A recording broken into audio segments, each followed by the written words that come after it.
did it. I'm still recovering. And we've been doing a lot of chanting on the streets. Srila Prabhupada, our guru, he wanted very much to save the world from the disastrous whirlpool that it's been experiencing for many years now. This is the age of Kali, the age of quarrel and hypocrisy, when people's lives are short, their minds are always disturbed. So the chanting of this Hare Krishna mantra was given by Srila Prabhupada. This mantra is not some new age invention. The yogis in the Himalayas have been chanting this for millions of years. We're just fortunate that we were introduced to this life-saving, life-transforming mantra. Tra means to free, and man is the mind. So we know our minds are always giving us problems, and we need to free the mind from that which is temporary and attach the mind to that which is permanent or that which is eternal. So when we say Krishna, of course, we're referring to the Supreme Lord, whom others call Allah, Jehovah, or they refer to His Son, Christ. So today I wanted to focus on a godbrother of mine and a godsister of mine. This is Brahmananda, and Brahmananda was one of the very first students or disciples of Srila Prabhupada. He was the first temple president in the Hare Krishna movement, and he managed the first center at 26 2nd Avenue, and I was just with him in Vrindavan, India, a couple of weeks ago before I arrived in Copenhagen. I'm here actually because I met Lalita Nath and Keshava Priya, because I do a lot of Facebook presentation of Krishna consciousness, and so I met them there, and I was invited to Copenhagen and told that you should also visit Norway while you're there. So I feel very fortunate to be in your beautiful country. Actually, I feel like I'm in Canada because the trees pretty much look the same, and I see that you still have a little snow. But the air is quite fresh. It's a lot better than Delhi, that's for sure. And all the people I've met here are sweet. You know, I mean, I try to say hi, and sometimes people pretend that you're not there. But maybe they're just a little shy. You know. But for the most part, yeah, they're sweet. And they are also in Denmark. So I'm just going through this book. These are two brand new books, Swamiji and Yamuna Devi, A Life of Unalloyed Devotion. Yamuna Devi left her body a few years ago, and she's one of Srila Prabhupada's most pure, ecstatic female disciples, known as Vaishnavi. She revolutionized the cooking in the Hare Krishna movement. We're called the kitchen religion. And we spent a few hours today doing our kitchen religion. Prepare a nice feast for Krishna and all his devotees. Mahabhavi made the salad. And chutney. And the chutney too, thank you very much. Keshava Priya did the samosa. Can I say this, or because it's not offered yet, is it? I don't know if I can say this. No. Yeah. Because our mouth... Yes, thank you. Good point. You have to wait for it to come to the altar. Then our mouths can water after Krishna's enjoyed it.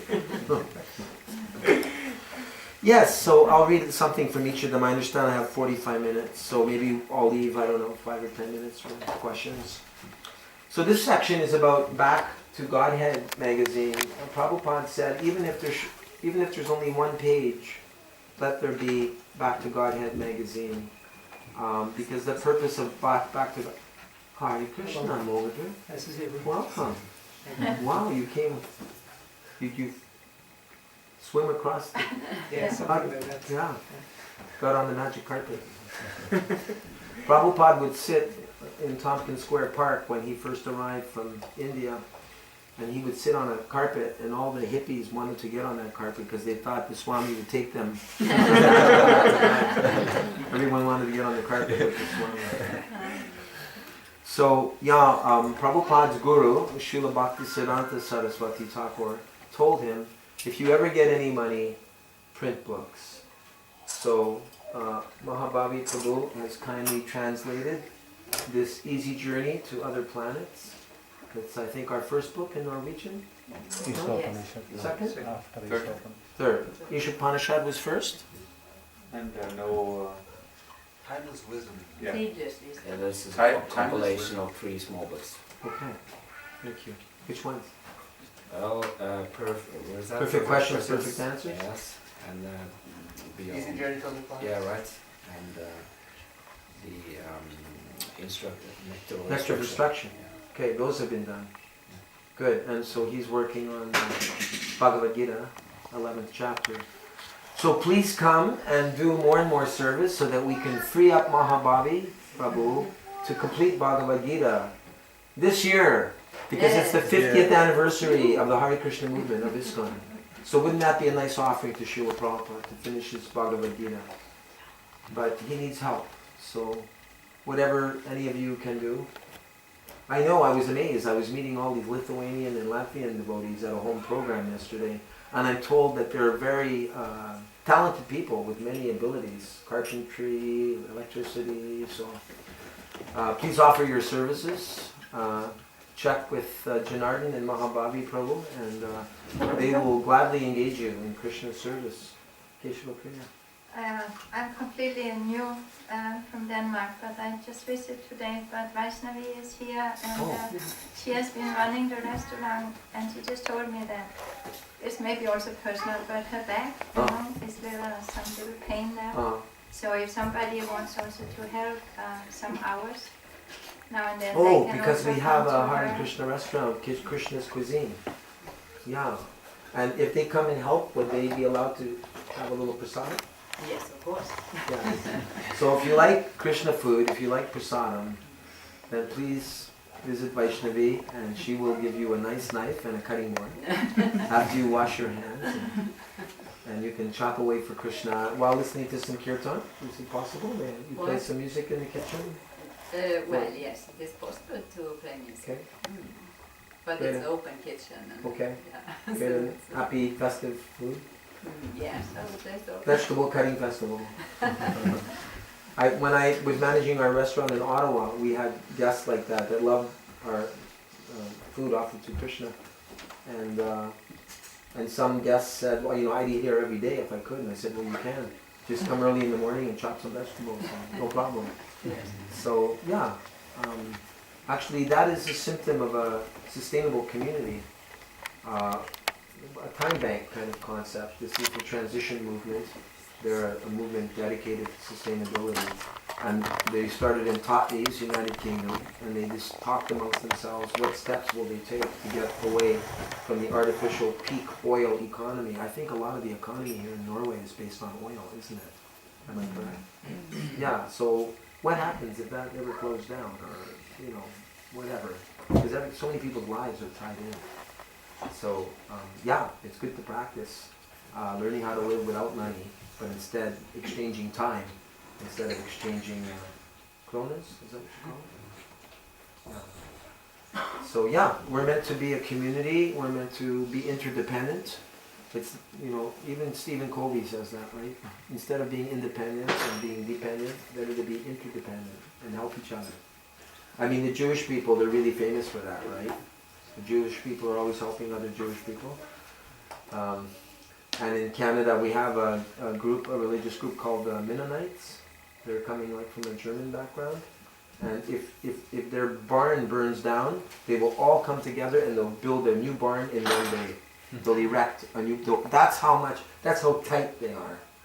So that's how tight we should be as Krishna devotees. We're there for each other. If there's a difficulty, we come to the rescue. We have everything in place. As a matter of fact, I have one god sister, Sangita, and she's a hospice nurse. And she's traveling around to as many Hare Krishna temples as she can, trying to create hospice groups, where if any one of us were to end up in the hospital, we already have a volunteer crew set up, so that, if you have 3 or 4 people that are involved in that, then instead of putting the weight all on one person's shoulder to go and visit that person in the hospital, Then you go one day, you go the next day. You know, it's different people. We take turns. We can bring a little prasadam. We can come and read to them. You never know, right? I mean, we're leaving our bodies. It's happening daily. But Yudhishthira Maharaj said, Yudhishthira Prabhu, what did Yudhishthira Maharaj say is the most amazing thing? People live side by side of death and still they think they're immortal. Yeah, people are dying all around us, but we act as if, no problem, I'm not going to die. That's not going to happen to me. Neighbor, and so many other people, but no problem. And we waste our time, you know, or spending too much time on the internet or watching sports games. Or I mean, I'm not here to criticize anybody, but I'm saying one symptom of someone who's developing love of Krishna is they don't want to waste a second outside of serving Krishna, hearing about Krishna, spreading Krishna's message. Anyway, I'm here to talk a little bit about Back to Godhead magazine. Noticing that Swamiji, so Prabhupada in the early days was called Swamiji, noticing that Swamiji was keen to print books, Gargamuni, that's Brahmananda's brother, located what was to become ISKCON's first press. So ISKCON stands, it's an acronym for International Society for Krishna Consciousness. At one point someone said, well, why don't you just call it God Consciousness instead of Krishna Consciousness?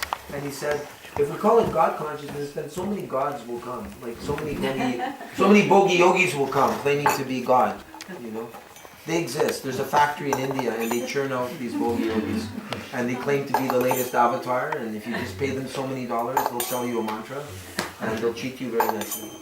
And they will also tell you that you are God. Pretty good deal. Anyway, no. So, he had read in a newspaper that a country club in Queens was trying to sell their small A.B. Dick equipment. A.B. Dick was a well-known American manufacturer of copy machines and office supplies, and they were forerunners in the business of quick printing. Their machines had high visibility in numerous storefront shops throughout the country, offering good copies at a cheap price. Starting in the 1960s, just after Swamiji procured his printing press, Xeroxing became the preferred mode of photocopying, replacing A.B. Dick's older mimeograph technology. With some prodding from Gargamuni, Swamiji decided to go out to Queens to see the machine. When he arrived with several disciples, he noted that the press was old, but still in good condition. The manager of the country club, anxious to sell it, asked for $250. But Swamiji was a cautious buyer. Prabhupada called himself an old Calcutta boy, which meant that, you know, we were like green compared to him. We could be taken advantage of sometimes by dealing with lawyers, and he was trying to train us up to also be cautious buyers.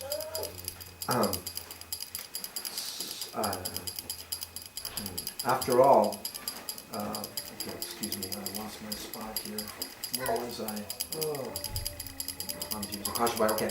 He looked at the machine carefully while telling the manager about his movement and the nature of his mission.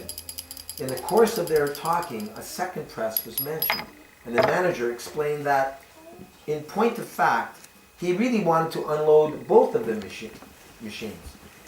To this, Swamiji said that he was willing to pay the requested $250. Can you tell what's coming? But only if he could walk away with both machines. After all, Swamiji offered the country club.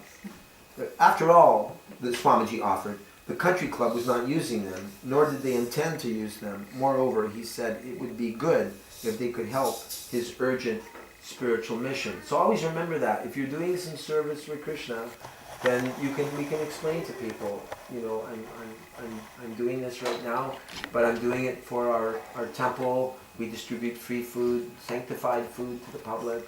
We help people to overcome addictions to drugs, alcohol, you name it, through meditation. And people's hearts will soften, and sometimes they'll just, you know, give something for free because they know it's for a good cause, and also because it's everyone's nature. It's the nature of the soul. Jivara Surupoi Nityara Krishna Das, to be a loving servant of the Lord. So it's spiritual advancement if we facilitate other people. Like Jayananda Prabhu, he would go and he'd come back with, for Ratha Yatra, truckloads of bananas and mangoes and yogurt. And of course he was very pure-hearted, but I followed in his footsteps. Not that I'm comparing myself to Jayananda, but I thought, wow, yeah, that really works. So I'm going to go and do that too.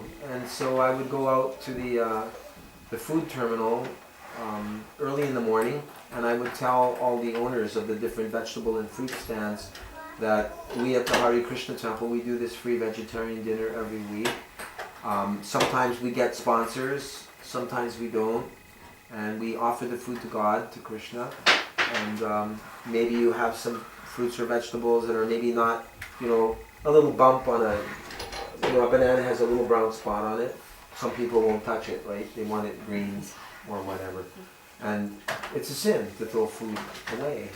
So I used to come back with so much free boga, we call it boga because it hasn't been offered to Krishna yet, so much free vegetables and fruits that my temple president was starting to get angry with me after a while because, you have to process it, you got to use it up quickly, right? But I was basically running the whole restaurant on free fruits and vegetables, and when you have lots of free fruits and vegetables, then you can start using more cashews and almonds and saffron, and you have a budget for more higher expensive ingredients.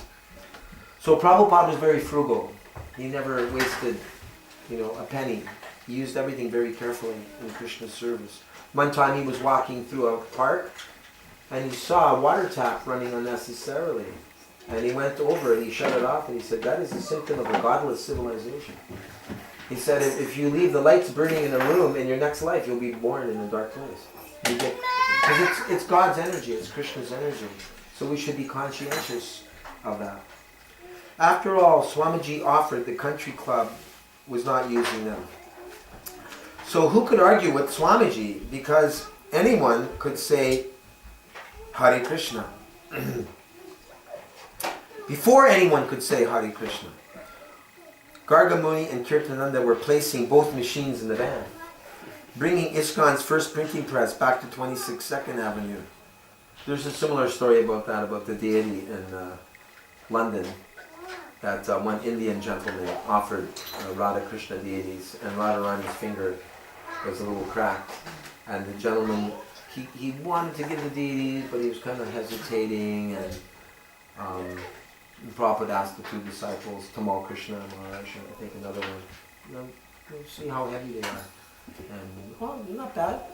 You can lift it. So very good. And he thanked the Indian gentleman. And they took the deities, and after he drove a couple of blocks, he paid his obeisances to Krishna. And what's the saying? When the fire is hot, if you have a piece of iron in a fire, then you need to strike. He who hesitates is lost. We try to give people the opportunity to become Krishna conscious. Janardan's out there, Gormagora's out there, and maybe others. Amogadrik, I don't know if you're up there. He's usually on the altar most of the time. And so we try to give people the opportunity to begin their Krishna consciousness in this life, because whatever degree of progress they make, people will continue from their next lifetime. So that's the mercy of the devotees. So soon after setting up the press, Swamiji asked Hayagriva and Roy Ram to become the first Western editors of his magazine, Back to Godhead. In India, this had been his personal service to his own spiritual master, Srila Bhaktisiddhanta Saraswati. In fact, he had founded the machine in as far back as 1944, while still a married man. So in other words, this printing of transcendental literature, it's not just for monks. When Prabhupada was married, he had kids, but he was totally devoted to getting out this important message. So if we're reading Prabhupada's books, and we see, just how sobering they are and how amazing they are, then a symptom of reading Prabhupada's books is you're going to want to distribute them. That's a sign that we're actually reading the books, because we'll realize, I just can't be a miser, keeping all of this amazing wisdom to myself. People are suffering like crazy out there. So from his front room, so Satsarup Maharaj in the Prabhupada Leela Mrita comments, from his front room at 6 Sita Kanta Banerjee, Abai Swamiji conceived, wrote, edited, and typed the manuscript for a magazine. He designed a logo, a long rectangle across the top of the page. In the upper left-hand corner was a figure of Lord Chaitanya, effulgent with rays of light, like rays from the sun. In the lower right were silhouettes of a crowd of people in darkness, but groping to receive light from Lord Chaitanya. And between Lord Chaitanya and the people, the title unfurled like a banner, Back to Godhead. In the lower right corner was a picture of Srila Bhaktisiddhanta Saraswati seated at his writing, at a desk writing, looking up thoughtfully as he composed. Above the logo ran the motto, Godhead is light, nescience is darkness. Where there is Godhead, there is no nescience. Between 1944 and 1960, Swamiji, then Abai, a householder, published most of the issues almost single-handedly. The magazine was then a tabloid, one sheet folded in half, making 4 pages of type. He wrote nearly all the articles, oversaw the printing, sold or gave out every copy, 1,000 per issue, mostly by approaching people on the street. In those days, it was a struggle to produce Back to Godhead. In the very beginning, after Swamiji had elected a printer and a distributor, he was denied paper. Because of World War II, India had a paper shortage. He persisted, however, and finally received permission to print his first issue, 44 pages. Throughout the years, the publication schedule of Back to Godhead was irregular. After its beginnings in 1944, only a few issues were released, and publication was resumed in 1952 and then again in 1956. It stopped for a while and started up again in 1958 and then again in 1960. Some were in Hindi, but most in English, for Swamiji's main directive from his spiritual master was to convey the teachings of Lord Chaitanya in the English language. From the final issues published in India in the 60s, it is evident that Swamiji was leaning toward book production. With these issues containing excerpts from books in progress, Rupa Goswami's Bhakti Rasamrita Sindhu, appearing in the magazine with transliterations, word-for-word translations, and purports, and Easy Journey to Other Planets were highlights. Now, soon after initiating his movement in Western Shores, he would resume the publication of his magazine with his loving disciples. So is there anybody here who's a journalist or who likes writing? Some people actually like writing. It's like a meditation for them. No writers here? One? Moby drink? Very nice. Very little. Huh? Very little. Very little. Keshala Priya, she was actually studying to be a journalist in university. So yes, this is a very nice service. Now, Prabhupada's idea was to take an issue which is prevalent. Like what's an issue that's prevalent right now in Oslo or in all of Norway? What's on the front pages of the newspapers? Anyone know? Russians are dangerous. The Russians are dangerous. Yeah? But there's About the tension existing between Ukraine and Russia, is that it? Or yeah, and more military, in the north. build-up of the military? Again. Yeah. So Prabhupada's idea was to take a topic that's relevant to people and then to give the Krishna conscious view. Because as soon as you mentioned the build-up of military, immediately I thought of the 10th canto of the Bhagavatam and how it starts off with how due to a military build-up of the evil king Kamsa, Lord Krishna took that as his cue to descend upon earth. So a nice article could be written about that. And also we could write that the devotees of Russia, the Hare Krishna devotees in Russia, they like basically take over. There's so many now. So many Russians are becoming Krishna conscious. It's crazy. It's great. We have to almost have a second festival for them in Mayapur. There's so many, So this is the mercy of Srila Prabhupada. He went there and he met Ananta Shanti, one boy, and he taught him, within I think 3 hours, he taught him everything, how to chant, how to offer his food, the books, and from him it spread. And unfortunately he left his body recently. I believe the KGB did a lot of harmful things to him. So many, many great souls have sacrificed their lives so that we could be here today together.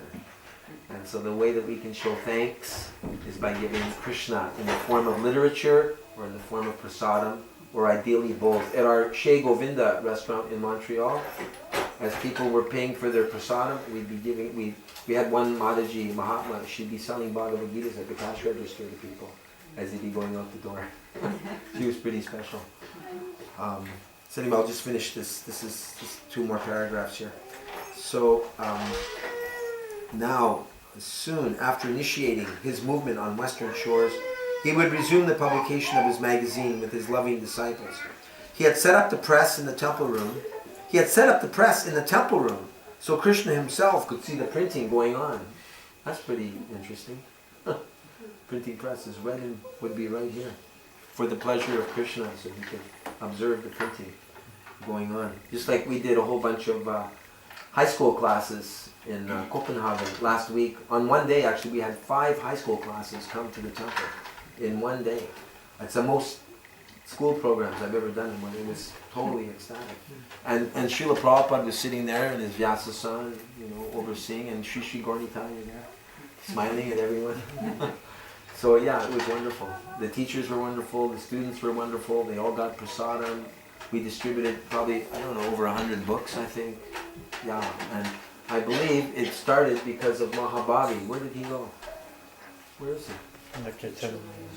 Because he created this nice flyer, and Keshava Priya developed that program. And now he's starting that program here in Norway. So let's free him up so he's completely free to visit all the schools in Norway. Find out what are the services that are needed here at the temple. There's a saying, many hands make light work. So if someone can come once a week, help sweep a bit, someone else can come make ghee wicks, someone else can, do a little cooking for the deities, then everything becomes manageable. Because I don't think everyone here is going to start going to high schools and speaking to people about Krishna. So that's it. And neither is everyone here going to start translating into Norwegian Prabhupada's book. I don't think. So these are valuable services he's doing.